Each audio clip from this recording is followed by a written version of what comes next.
there, my name's Sean, and I want to talk about the Angry Beavers. Today, we're checking out the clout chasing episode, Long in the Teeth. We open on a typical morning in the dam. Daggett comes down the stairs into the living room and calls out to Norb, asking if he left the TV on throughout the night.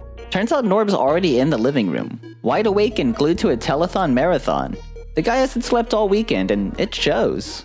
But Dag's about to notice something even more alarming. Norb's teeth. They've grown so long overnight that they could double as chopsticks.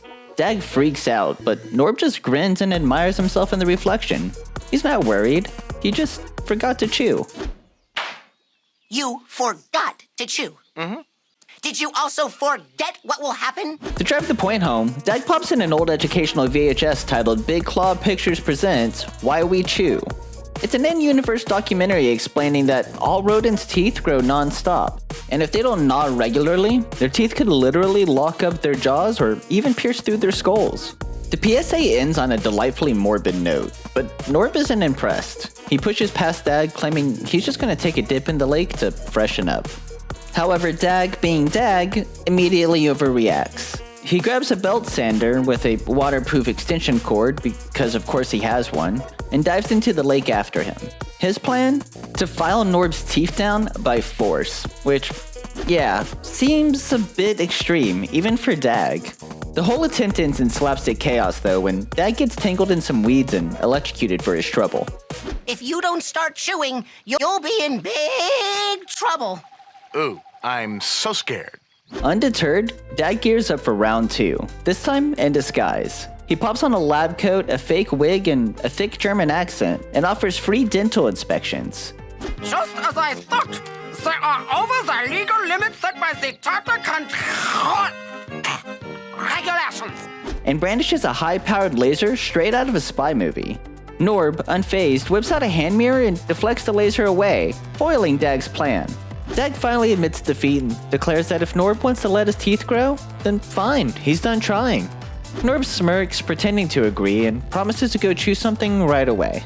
But on their way out into the woods, they run into a crowd of woodland neighbors who absolutely love Norb's new look. His long teeth are suddenly trendy. He starts talking like a 1950s beat poet. I gotta flip some jive and lay down a vibe with some hemp rats. What are you talking about? Instantly becoming the forest's resident hipster. Dag, of course, can't stand it. Jealousy kicks in fast, and he wants in on the trend too. Cue a series of slapstick experiments as Dag tries to grow his own teeth overnight. By morning, Dag's teeth have grown, grotesquely so. Norb catches him admiring them in the mirror and calls him a copy beaver. The two argue like kids, R2, am not, until Norb storms off. When Dag takes a closer look, his teeth start spasming out of control, twisting like spaghetti noodles. In a panic, he ties them down with bread ties, looking like a dental Frankenstein. Later, the brothers cross paths again, both now sporting absurdly long teeth. Their rivalry escalates into a full-on fashion war. A montage kicks in as the two strut through the forest, their look evolving from beatniks to disco icons to aristocrats, all while their teeth grow longer and longer. Soon the whole forest joins in. Birds, fish, and even bears are rocking buck teeth so big they can't function. Birds crashing into trees, fish getting tangled mid-swim, bears wedging themselves into beehives. It's absolute pandemonium.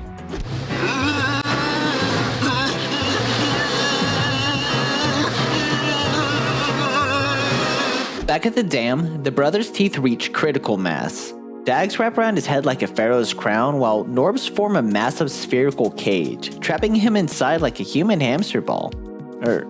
Beaver hamster ball. Norb bounces around the dam at high speed, rolling over Dag in the process. The pair combine into one giant enamel orb and crash through the dam hatch, tumbling into the lake like a pinball before getting snagged on a tree branch above the water. When they finally stop spinning, the crowd of woodland fans strolls by, only now the long teeth fad is over. They mock the brothers for still rocking yesterday's look and wander off. We don't need them. We don't need anyone. Actually, we kind of do. We fade through day and night as the brothers hang suspended from the branch, shouting for help that never comes. The episode closes on their helpless pleas echoing through the woods as the camera pans out. The perfect absurdist ending. Please, phone in your pledge to the Hopeless Cause Telethon now.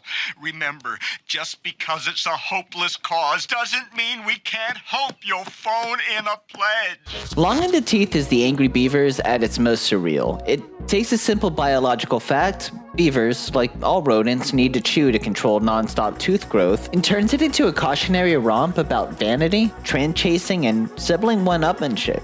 The episode's pacing is relentless, stacking gags that escalate from silly to unhinged. It also doubles as a parody of fads. Norb's transformation into a beret-wearing hepcat is pure beatnik send-up, but you can see the modern echo. Rebellion becomes trend, trend becomes costume, and pretty soon birds, fish, and even bears are literally crippling themselves to keep up. This episode also quietly plants world-building seeds. We get to meet a broader roster of forest neighbors and even get Tree Flower's earliest appearance. Fans remember this one for how unapologetically weird it is. The visual of Norb trapped inside a rolling enamel orb is burned into 90s brains. It's also one of the first segments to push beyond the dam and give the forest a personality of its own, with background gags that make the world feel lived in and slightly feral.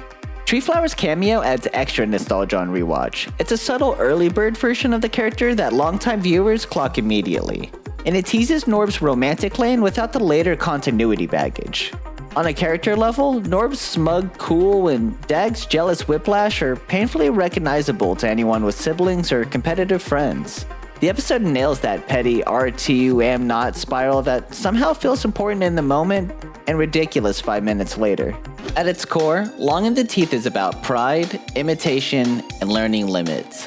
Norb and Dag start with a small problem, forgetting to chew, and turn it into a full-blown rivalry fueled by vanity. Their race to outcool each other literally leaves them stuck. A perfect metaphor for what happens when ego outruns common sense. The episode reminds us that confidence isn't about being admired. It's about knowing who you are when no one's watching. Man, you are so square. You must be from Squaresville, man. But you said you were going to take care of your teeth. So what do you think? Does Long in the Teeth still hold up as one of the Angry Beavers' most chaotic classics, or is it just a weird cautionary tale of vanity gone wild? Let me know in the comments below. And if you enjoyed this breakdown, please consider liking and subscribing to catch more episode deep dives from both the Angry Beavers and Rocko's Modern Life. Thanks for watching, and I'll see you next time.